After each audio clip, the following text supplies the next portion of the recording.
Good morning guys. Tingnan mo tong pusa ko guys, oh, si Bibang. Naglalaro ng, di ko alam kung bulate ito o ano, no? Kanina pa niya yan inaano guys. Oh. Yan guys.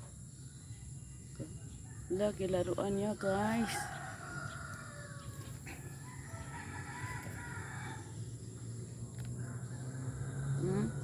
Yan guys, oh.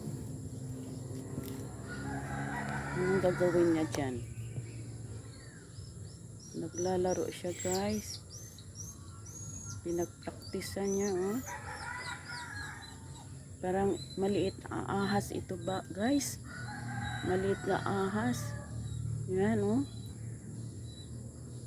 Anong gagawin niya dyan? Sinusundan niya eh.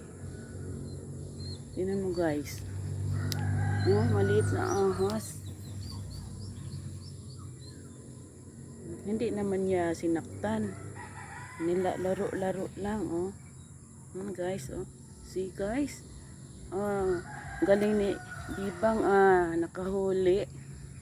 Okay, guys. Bye for now.